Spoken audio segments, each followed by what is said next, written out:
All right, good morning. Coming to you from British Columbia, from the Sunshine Coast, and it is actually a bit sunny today. Very chilly, but sunny, and no rain. Today we are talking about level 3 of the spiritual wellness course I'm teaching. And level 3 is called the Christian Journey, embracing trials, overcoming temptation, and standing firm in faith. All right, so to again go through the spiritual wellness quiz first, the question number 1 was persecution and opposition, is it true or false? According to John 15:18-19, if the world hates you, means you belong to the world. That is incorrect. If you belonged to the world, it would love you as its own, and it wouldn't hate you. Question number 2, doubt and uncertainty. Which book of the Bible advises believers to ask in faith without doubting? Okay, James 1, verses 6-7. You must believe and not doubt, because the one who doubts is like a wave of the sea, blown and tossed by the wind. Okay, question number 4. According to Ephesians 6:12, who or what is our struggle against? So our struggle is not against other people, flesh and blood, and the world. Our struggle is against spiritual forces of evil. Number 5, temptation. What promise does 1 Corinthians 10:13 give to believers when facing temptation? Okay, God will provide a way out. He will not let you be tempted beyond what you can bear. But when you're tempted, He will also provide a way out so that you can endure it. Number 6, suffering and trials. How does Romans 8:18 describe your present sufferings in comparison to the glory to be revealed?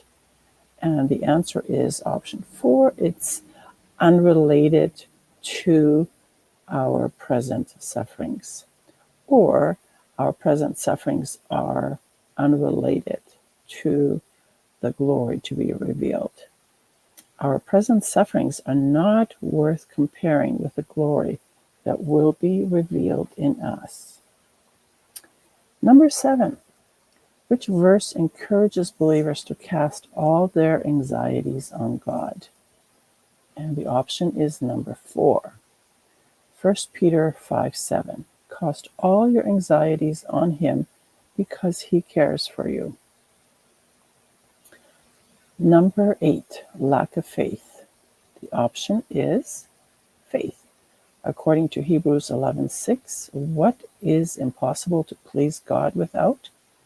And without faith it is impossible to please God. Number 9, pride and self-righteousness. Which verse warns against pride and highlights the need for humanity? Okay, and the answer is option 2, James 4:6. God opposes the proud, but shows favor to the humble. Lack of spiritual discipline. Which discipline did Jesus often practice to stay connected with God? And that is number 3, prayer. And we can find the scriptures, the prayer, the connection that Jesus has with God through prayer in Matthew 14:23, Mark 6:46-47, John 16, and Luke 6:12. Number 11 is about neglect of community. According to Hebrews 25, what should believers not neglect? And that is meeting together, right? Whether it's being at church, fellowship at church, be in Bible studies, going out for coffee, or even in online conversations, maybe even Messenger or WhatsApp. Worldly distractions is number 12. Which verse warns against being conformed to the patterns of this world? And that is Romans 12:2. But be ye transformed by the renewing of your mind. And number 13, neglect of Scripture. What does Psalm 119, verse 105 describe the Word of God as? And that would be option 1, a lamp unto my feet and a light unto my path. Unforgiveness and bitterness. Which verse emphasizes the importance of forgiving others? And that is option 1, Matthew 18:21-22. Not just 7 times do we forgive each other, but 70 times 7 times. Spiritual pride. What warning does 1 Corinthians 8:1 give regarding knowledge and love? And the answer is number 1, option 1. Knowledge puffs up, but love builds up. Idolatry. Which commandment warns against idolatry? And that is the second commandment found in Exodus 20, verses 4-6. Number 17. Which verse encourages believers to pray without ceasing? So in the ESV version, what does that stand for again? The ESV version, it's 1 Thessalonians 5:17. Pray continually and give thanks in all circumstances. Unbelief. What did Jesus say to the father of the demon-possessed boy who asked him to heal his son in Mark 9:17-29? All things are possible to him who believes. And the father said in verse 23, I do believe. Help me overcome my unbelief.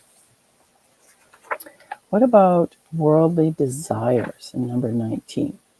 According to 1 John 2:16, what are we warned against? Okay, and the answer is option 1, the lust of the eyes, the lust of the flesh, and the pride of life. They come not from the Father, but from the world. Neglect of worship is number 20. Which verse emphasizes the importance of worshiping God in spirit and in truth? And that is 1 John 4:24, option 1. Lack of gratitude. Which verse encourages believers to give thanks in all circumstances? And that's 1 Thessalonians 5:18. Rejoice always, pray continually, give thanks in all circumstances. And that is the end of the quiz. And I hope you enjoyed going through all the questions, using your Bible to find the correct answers. And now let me go through some additional examples here. Like in the book that you read, it's called The Christian Journey, Embracing Trials, Overcoming Temptation, and Standing Firm in Your Faith. Okay, in the book, you have a lot of scriptures, you have a lot of thoughts regarding each point. But what I wanted to do was build on what's already in the book and give you further examples. Like in chapter 1, C.S. Lewis's quote talks about hardships often prepare ordinary people for an extraordinary destiny. And so a contemporary example would be, consider the story of Malala Yousafzai, I'm sorry I mispronounced that name, who faced severe adversity as a young girl, advocating for girls' education in Pakistan. Despite being targeted by the Taliban and surviving a gunshot wound to the head, Malala persevered and became a global symbol of courage and activism. Her hardships not only shaped her character, but also propelled her toward an extraordinary destiny as a Nobel Peace Prize laureate and an advocate for education and human rights. Wow. I do remember reading or hearing about her on the news. Very glad I'm including part of her story here. I love Susan Boyle, and I believe it was maybe 2008, 2009, when around that time when she was on Britain's Got Talent. And I read her book and I practiced some of her songs and actually sang them for chapel services in downtown Mission where I was serving at the time. But Susan Boyle's life before her audition on Britain's Got Talent was marked by hardship and challenges.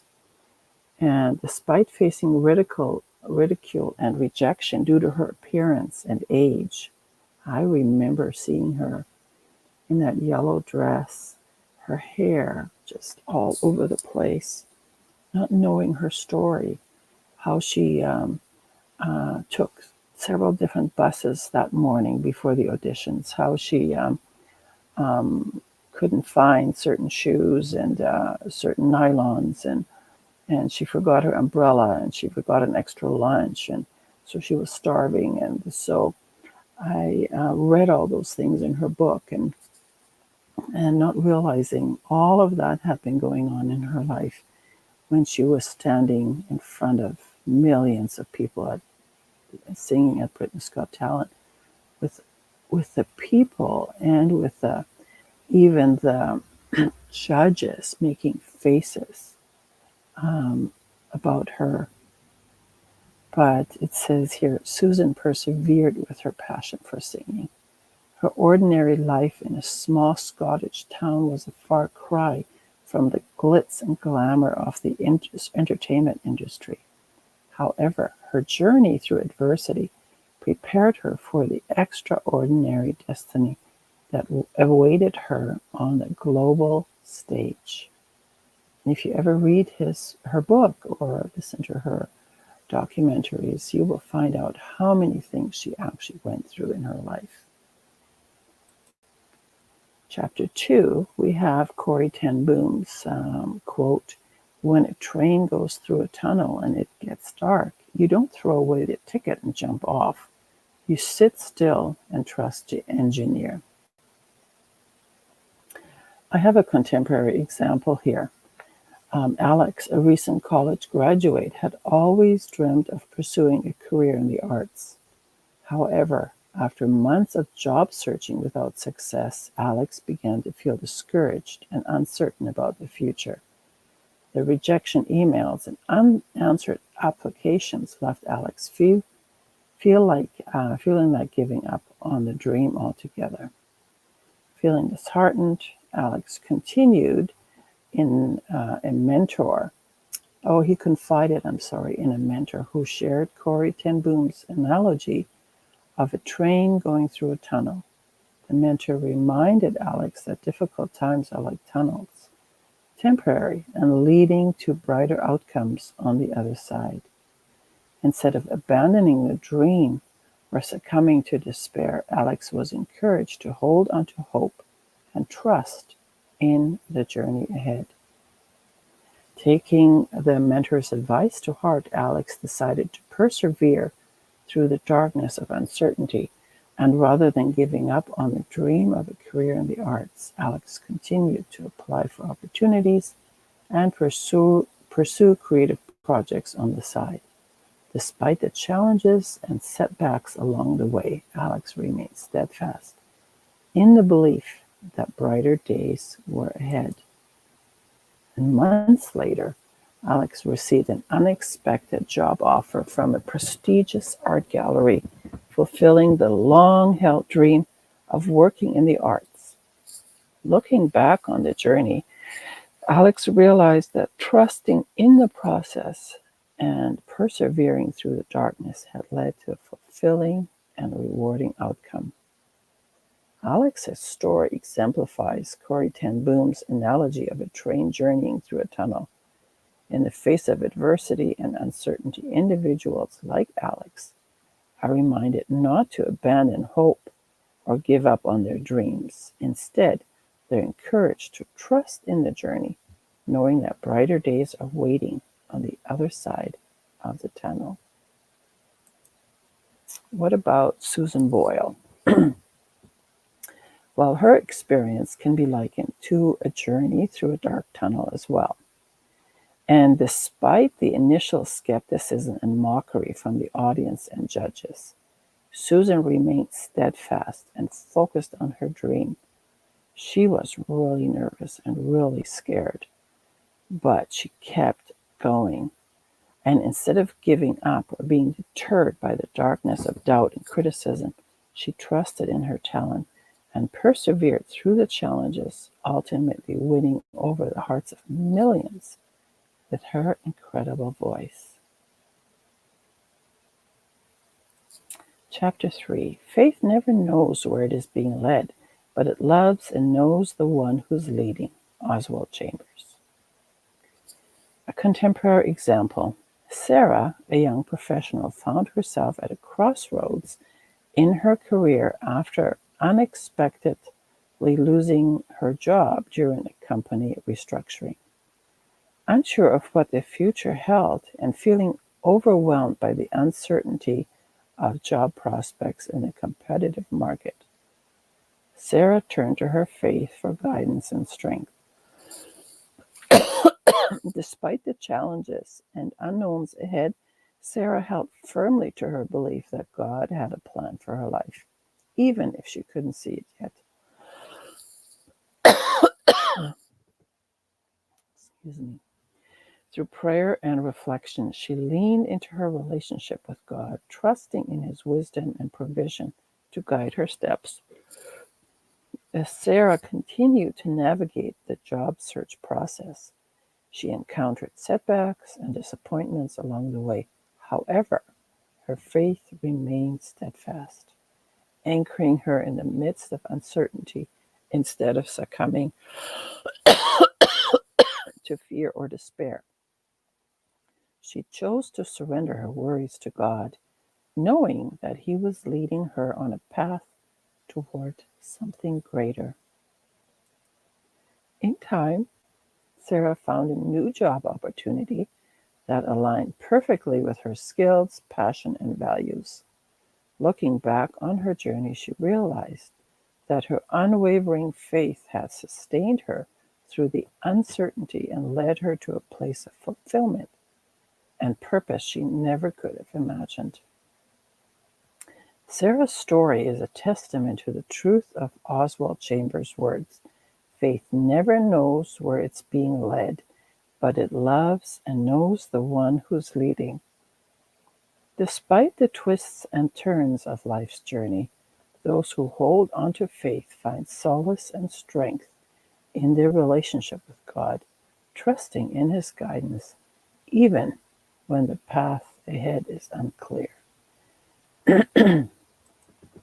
Okay. Now, to continue Susan Boyle's story. Susan's faith in her own abilities and in the providence of God played a significant in her role. While she may not have known where her audition on Britain's Got Talent would lead, she trusted in the one who was leading her. Susan's unwavering faith in her talent, coupled with her trust in the timing and purpose of God, propelled her forward despite the uncertainty of the outcome. And again, in her book, if I remember correctly, she went to several times. She went for competitions, and she never did win first place. But she did, not that I remember, anyways. I'd have to read the book again.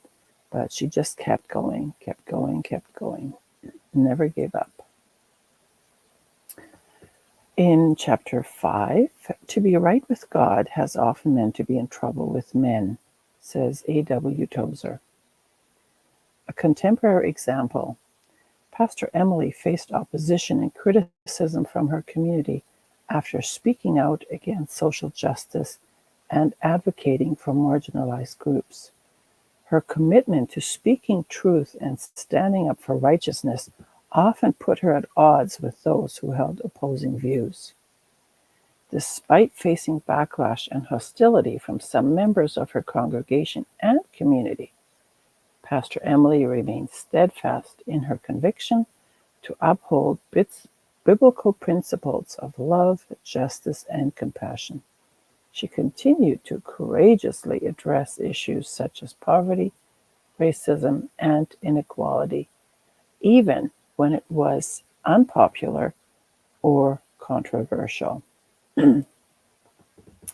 As a result of her outspoken advocacy and unwavering commitment to her faith, Pastor Emily found herself in conflict with influential figures within her community and faced challenges within her church leadership. However, she remained resolute in her belief that being right with God sometimes meant being in trouble with men. Despite the opposition and hardship she encountered, Pastor Emily remained faithful to her calling and continued to serve her community with humility and integrity. Her example inspired others to stand up for what's right, even in the face of adversity, demonstrating the timeless truth of A.W. Tozer's words: to be right with God has often meant to be in trouble with men. And let me just see. Oh, there's more. So to be right with God has often meant to be in trouble with men. Now, Susan Boyle's rise to fame was not without its challenges and detractors. Throughout her journey and beyond, she faced criticism, skepticism, and even exploitation by the media. Despite the pressures to conform to societal expectation or compromise her values, Susan remained true to herself and her faith. Her commitment to authenticity and integrity, even in the face of adversity, exemplifies the truth that being right with God may sometimes lead to conflict with the opinion and expectations of others. And what impresses me about her is still today, I just looked it up the other day, she still lives in that tiny town where she was born, where she was raised. She never moved to Hollywood or some fancy place. She did build herself a bigger house, but her preference is to stay in her parents' home where she was raised. And so she's really an amazing woman.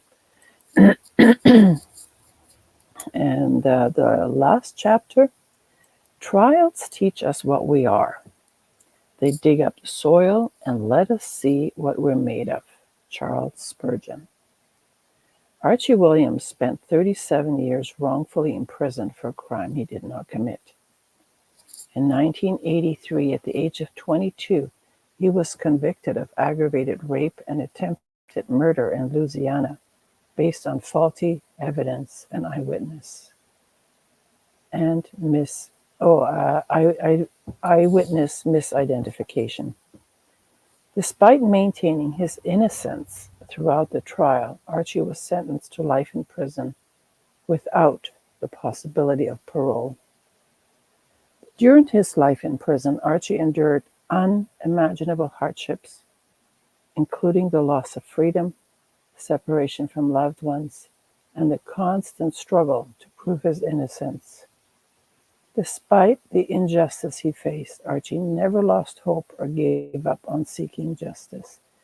In 2019, after decades of legal battles and advocacy efforts by organizations such as the Innocence Project, new fingerprint evidence surfaced that definitely excluded Archie as the perpetrator. With the help of his legal team, Archie's conviction was overturned, and he was finally released from prison after serving 37 years for a crime he did not commit. Upon his release, Archie's story captured the hearts of millions when he auditioned for the reality TV show America's Got Talent in 2020. His soulful rendition of Don't Let the Sun Go Down on Me by Elton John moved both the audience and the judges to tears. I remember watching this and I was crying too. Archie's resilience, forgiveness, and unwavering faith in the face of injustice inspired people around the world. Archie's life exemplifies the truth of Charles Spurgeon's quote, "Trials teach us what we are. They dig up the soil and let us see what we're made of." Despite enduring decades of wrongful imprisonment and injustice, Archie's character, resilience, and faith were ultimately revealed and strengthened through the trials he faced. His story serves as a powerful reminder of the human capacity to endure, overcome, and find redemption in the face of adversity. So for Susan Boyle, then her journey through the trials of rejection, doubt, and scrutiny revealed the depth of her resilience, determination, and faith. Her experience on Britain's Got Talent and the subsequent challenges of fame tested her character and inner strength. Through it all, Susan remained grounded and true to herself, emerging stronger and more resilient than ever before. Her journey serves as a powerful testament to the transformative power of trials in shaping and revealing the essence of who we are. Well, this concludes the video for Level 3, the Christian Journey, embracing trials, overcoming temptation, and standing firm in faith. I look forward to talking with you again in Level 4.